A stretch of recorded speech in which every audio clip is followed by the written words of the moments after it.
You know what a mushroom cloud looks like. You have seen it in movies, in video games, in textbooks. That shape is burned into modern memory like a scar. But here is what nobody tells you about that image. It did not start with a bomb. It started with a machine. In 1938, a German chemist named Otto Hahn bombarded uranium atoms with neutrons in a small laboratory in Berlin. Something impossible happened. The uranium split. Two lighter elements appeared where one heavy element had been. Hahn was confused. He wrote to his colleague Lise Meitner, who had fled Nazi Germany months earlier to escape persecution. She sat at a kitchen table in Sweden and calculated the energy released by the split. The number was staggering. She called the process nuclear fission. That means the splitting of an atomic nucleus into smaller parts, releasing enormous energy in the process. That single discovery changed everything. Because once scientists around the world understood that splitting a uranium atom released energy on a scale no one had predicted, the next question became obvious. Could you chain those splits together? Could you build a device that forced atoms to split each other, over and over, faster and faster, releasing energy that multiplied with every round? The answer was yes, but only if you could build machines that had never existed before. In January 1939, news of fission reached the United States. Physicist Niels Bohr announced the discovery at a conference in Washington, D.C. Within weeks, laboratories across America were racing to confirm the result, and within months, a small group of physicists realized something terrifying.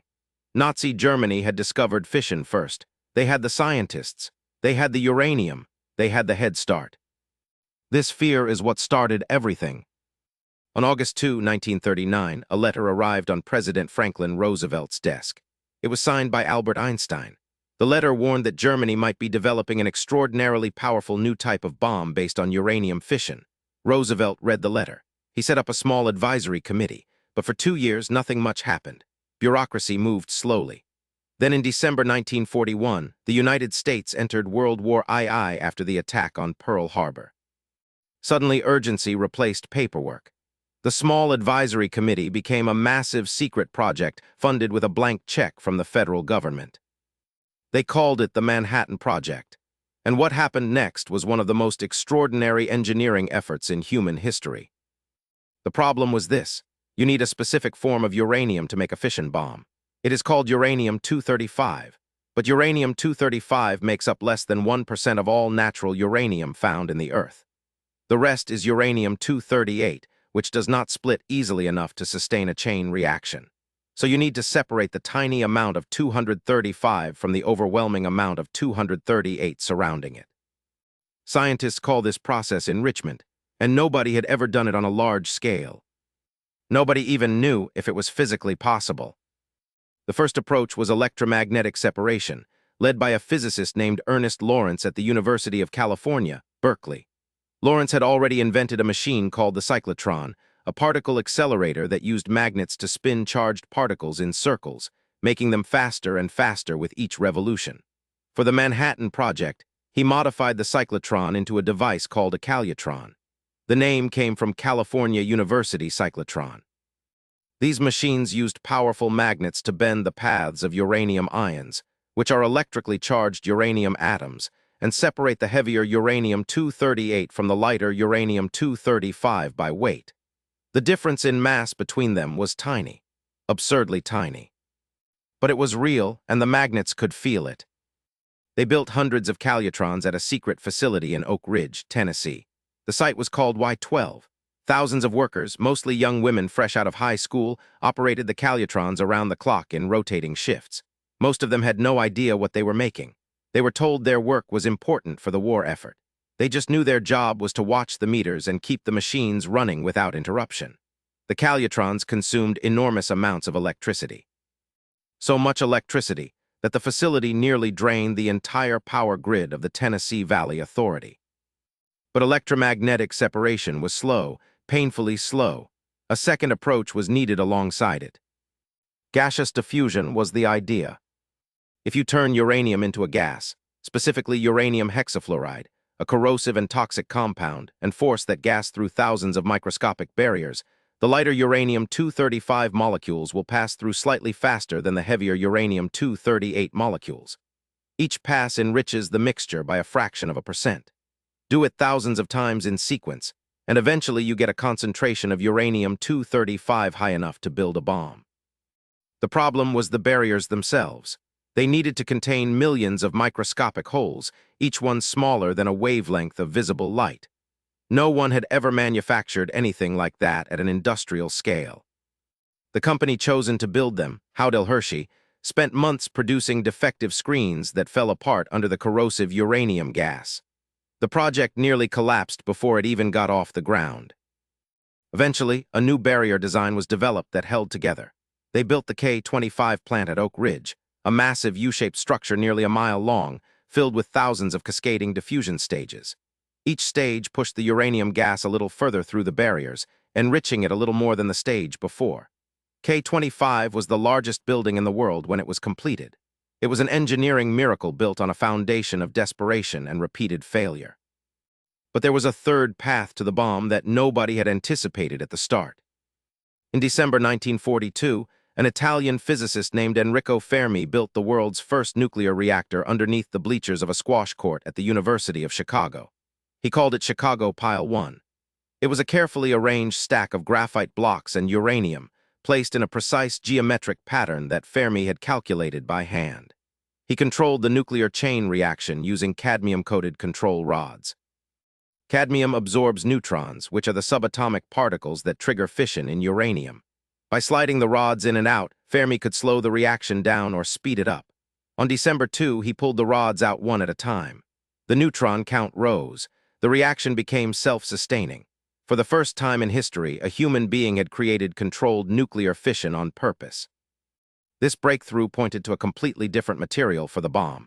Instead of enriching uranium through those slow, massive separation machines, you could irradiate uranium inside a reactor and create an entirely new element that did not exist in nature. It was called plutonium-239. Plutonium was even more fissile than uranium-235, meaning it could sustain a chain reaction more easily. And it could be chemically separated from spent uranium fuel, which was theoretically simpler than the physical enrichment processes used at Oak Ridge. They built a full-scale reactor complex at Hanford, Washington, along the Columbia River. The Hanford B reactor was the first industrial-scale nuclear reactor ever constructed. It ran continuously, producing plutonium in its uranium fuel rods. That plutonium was then chemically extracted, packaged in lead containers, and shipped under armed guard to a secret laboratory in the mountains of New Mexico, a place called Los Alamos. Los Alamos is where everything came together. The laboratory was directed by J. Robert Oppenheimer, a brilliant and deeply complicated theoretical physicist who spoke 6 languages and read the Bhagavad Gita for pleasure. Oppenheimer was given an impossible task and an unprecedented mandate: assemble the greatest concentration of scientific talent in history and convince them to work in total secrecy on a desert mesa. He succeeded. Niels Bohr, Richard Feynman, Edward Teller, Hans Bethe, Enrico Fermi, and dozens of others who would become Nobel Prize winners arrived at Los Alamos and began solving problems that had no textbook answers. Their job was to figure out how to actually build a working bomb. This was not obvious. Having enough fissile material was only the first problem. You also had to assemble that material into a critical mass, which is the minimum amount of fissile material needed to sustain an explosive chain reaction, and you had to do it faster than the material could tear itself apart prematurely. 2 bomb designs emerged. The first was a gun-type device that fired one subcritical piece of uranium-235 into another at high speed, like a bullet. It was simple and reliable, but it only worked with uranium. The second was an implosion design. It used shaped explosives arranged in a precise sphere around a plutonium core. When detonated simultaneously, the explosives compressed the plutonium inward from all directions, squeezing it past the critical density in a fraction of a millisecond. This was far more difficult. No one had ever built shaped explosive lenses before. The charges had to be machined with tolerances measured in millionths of a second and detonated with perfect synchronization, or the implosion would be uneven and the bomb would fail. General Leslie Groves, the military commander of the Manhattan Project, pushed everyone relentlessly. He managed security, logistics, supply chains, budgets, and the egos of the most brilliant scientists on the planet. Groves was not well liked. He was blunt, demanding, and suspicious. But he got things done on time and under impossible constraints. On July 16, 1945, in the desert of Alamogordo, New Mexico, the first atomic bomb was detonated. The test was codenamed Trinity. The plutonium implosion device sat atop a 100-foot steel tower. At 5:29 in the morning, it detonated. The flash of light was visible for 200 miles in every direction. A mushroom cloud rose 40,000 feet into the sky. The steel tower was vaporized instantly. The desert sand beneath the explosion was fused by the heat into a glassy green substance that was later named trinitite. Oppenheimer watched from an observation bunker 10 miles away. He later said that a line from the Hindu scripture, the Bhagavad Gita, came to his mind in that moment. "Now I am become death, the destroyer of worlds." 3 weeks later, a gun-type uranium bomb nicknamed Little Boy was dropped on Hiroshima, Japan. 3 days after that, a plutonium implosion bomb nicknamed Fat Man was dropped on Nagasaki. Over 200,000 people were killed. Japan surrendered. World War II was over. The Manhattan Project had cost roughly $2 billion in 1945 money, which is about $30 billion today. It employed 125,000 people across 30 sites in the United States, Canada, and Britain. Most of them never knew what they were building. They just did their job, watched their meters, turned their wrenches, and went home. And here is the part that should stop you cold. The machines that made the atomic bomb, the calutrons, the gaseous diffusion cascades, the graphite reactors, the shaped explosive lenses, none of these were weapons. They were tools, enrichment devices, energy converters, manufacturing equipment. The bomb was a product of industrial engineering as much as it was of theoretical physics. The real race was not to discover fission. That had happened in a small Berlin lab with equipment that fit on a tabletop. The real race was to build machines big enough, fast enough, and precise enough to turn a scientific discovery into something that could destroy a city. The scale was the invention. Today you live in a world shaped by those machines. Nuclear power plants use the same reactor principles Fermi demonstrated in that squash court in Chicago. Medical isotopes used to treat cancer are produced in reactors built on the same designs. The computing advances born at Los Alamos fed directly into the development of modern electronic computers. The Cold War that followed shaped international politics for half a century and continues to shape them now.